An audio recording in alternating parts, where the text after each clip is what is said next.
சற்று முன் வெளியான தகவல். பொங்கல் தொகுப்பில் ரூபாய் 1000 இல்லை. தங்கம் தென்னரசு விளக்கம். அத சொல்லி தான் பார்க்க போறோம். நீ நம்ம சேனல் சப்ஸ்கிரைப் பண்ணாம இருந்தீங்கன்னா மறக்காம லைக் பண்ணிக்கோங்க. சப்ஸ்கிரைப் பண்ணிக்கோங்க. உங்க நண்பர்களுக்கு தெரியப்படுத்த ஷேர் பண்ணுங்க. 2025ஆம் ஆண்டு பொங்கல் பரிசு தொகுப்புடன் ரூபாய் 1000 வழங்காததற்கு அமைச்சர் தங்கம் தென்னரசு விளக்கம் அளித்துள்ளார். பொங்கல் பண்டிகையை முன்னிட்டு தமிழக அரசு சார்பில் பொங்கல் பரிசு தொகுப்பு அறிவிக்கப்பட்டுள்ளது. ஒவ்வொரு ஆண்டும் பொங்கல் பண்டிகையின் போது ரேஷன் அட்டைதாரர்களுக்கு அரிசி, கரும்பு, வெல்லம் உள்ளிட்ட பல்வகை பொருட்கள் வழங்கப்படும்.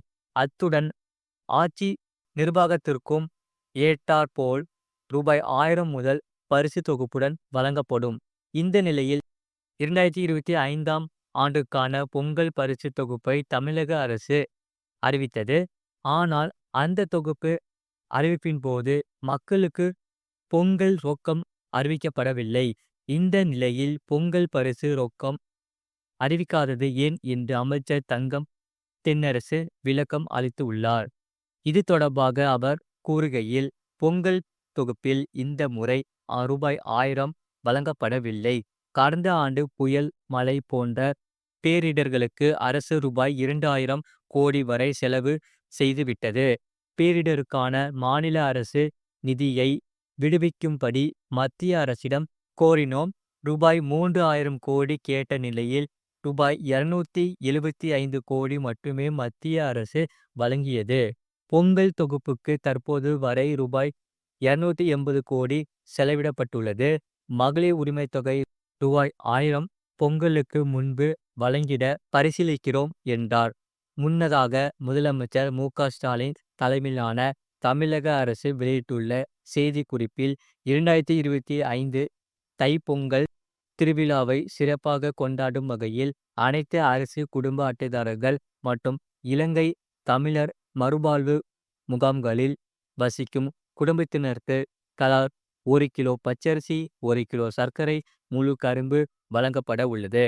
இதனால் 2,20,94,585 அரசு குடும்ப அட்டைதாரர்களும் இலங்கை தமிழர் மறுவாழ்வு முகாம்களில் வசிக்கும் குடும்பத்தினர்களும் பயன்பெறுவார்கள்.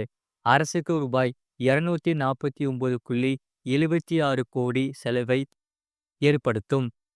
மேலும் பொங்கல் திருவிழாவை ஒட்டி இலவச வேட்டி, சேலைகள் அனைத்து மாவட்டங்களுக்கும் அனுப்பி வைக்கப்பட்டு உள்ளன. இவற்றை பொங்கல் பரிசு தொகுப்புடன் சேர்த்து வழங்க அரசு அனைத்து நடவடிக்கைகளையும் எடுத்து வருகிறது. அது மட்டுமில்லாமல் மாணவிகளுக்கு மாதந்தோறும் 1000 புதுமை பெண் திட்டம் விரிவாக்கம் செய்கிறார் முதலமைச்சர். அதாவது தூத்துக்குடியில் அரசு உதவி பெறும் பள்ளிகளில் படித்த 75,028 மாணவியருக்கு மாதம் 1000 ரூபாய் வழங்கிடும் புதுமை பெண் திட்டத்தின் விரிவாக்க பணிகளை முதல்வர் ஸ்டாலின் தொடங்கி வைக்கிறார்.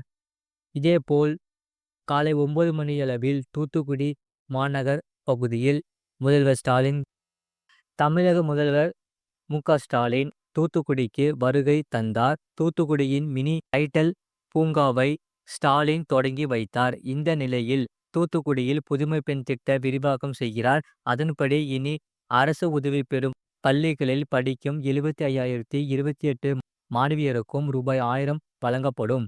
இது தொடர்பாக தமிழக அரசு வெளியிட்ட அறிவிப்பில் கூறப்பட்டிருப்பதாவது, முதல்வர் ஸ்டாலின் ஆட்சி பொறுப்பேற்றது முதல் தமிழ்நாட்டின் முன்னேற்றத்திற்காக, குறிப்பாக மகளிர் முன்னேற்றத்திற்காக பல்வேறு புதிய திட்டங்களை உருவாக்கி செயல்படுத்தி வருகிறார்கள்.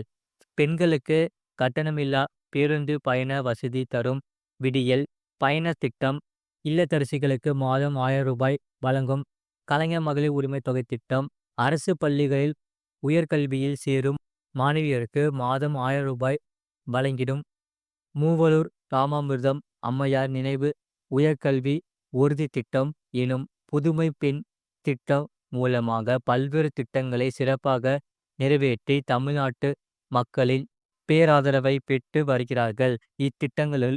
இத்திட்டங்களில் புதுமை பெண் திட்டம் 5/9/2022 அன்று வடசென்னை பாரதி மகளிர் கல்லூரியில் முதலில் தொடங்கப்பட்டுள்ளது.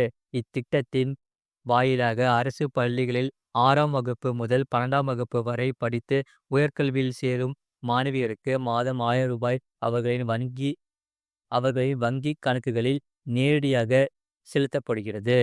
இத்திட்டம் வறுமை காரணமாக உயர்கல்வியில் சேர இயலாத மகளிருக்கு உயர்கல்வி வாய்ப்பை தருவதோடு பெற்றோரின் பொருளாதார சுமையை குறைக்கிறது. இளம் வயது திருமணங்களையும் தடுக்கிறது. மாணவியர்களுக்கு தன்னம்பிக்கையை வளர்கிறது. இத்திட்டத்தின் பயனாக மாணவியர்கள் அதிகளவில் உயர்கல்வியில் சேர்ந்துள்ளனர் என்பது குறிப்பிடத்தக்கது. புதுமை பெண் திட்டத்தின் வெற்றியைத் தொடர்ந்து 2ஆம் கட்டமாக திருவள்ளுவர் மாவட்டம் பட்டாபிராமியில் உள்ள இந்து கல்லூரியில் 8/2/2023 அன்று தொடங்கி வைக்கப்பட்டுள்ளது. மாநில திட்டக்குழு நடத்திய ஆய்வில் கடந்த 5/9/2022 அன்று மாண்புமிகு தமிழ்நாடு முதலமைச்சர் திரு மு.க. ஸ்டாலின் அவர்களால் தொடங்கி வைக்கப்பட்டு நாளது வரையில் 4,25,000 மாணவர்கள் பயனடைந்துள்ளனர். அரசு உதவி பெறும் பள்ளிகளில் படித்த மாணவியருக்கும் பயன் தருகிறது புதுமை பெண் திட்டம். புதுமை பெண் திட்டம் அரசு பள்ளிகளில் படித்துள்ள மாணவியர்களுக்கு மட்டுமல்லாமல் அரசு உதவி பெறும் பள்ளிகளில் 6ஆம் வகுப்பு முதல் 12ஆம் வகுப்பு வரை தமிழ் வழியில் பயின்று உயர்கல்வியில் சேரும் மாணவியர்களுக்கும் மாதம் 1000 வழங்கும் வகையில் தற்போது விரிவுபடுத்தப்படுகிறது. மாண்புமிகு தமிழ்நாடு முதலமைச்சர் மு.க. ஸ்டாலின் அவர்கள் தூத்துக்குடியில் 30/12/2024 திங்கட்கிழமையன்று காலை 10 மணிக்கு நடைபெறும் விழாவில் புதுமை பெண் திட்டத்தின் விரிவாக்க பணிகளை தொடங்கி வைக்கிறார்கள். இதன் பயனாக தமிழ்நாடு முழுவதும் அரசு உதவி பெறும் பள்ளிகளில் 6ஆம் வகுப்பு முதல் 12ஆம் வகுப்பு வரை படித்து உயர்கல்வியில் சேர்ந்துள்ள 75,028 மாணவியர் மாதம் ரூ. 1000 பெற்று பயனடைவார்கள். இவ்வாறு அதில் கூறப்பட்டுள்ளது. இதுபோன்ற செய்திகளை உடனுக்குடன் அறிந்து கொள்ள மறக்காம சேனலை சப்ஸ்கிரைப் செய்யுங்கள். மற்றவர்களுக்கு தெரியப்படுத்த ஷேர் செய்யுங்கள்.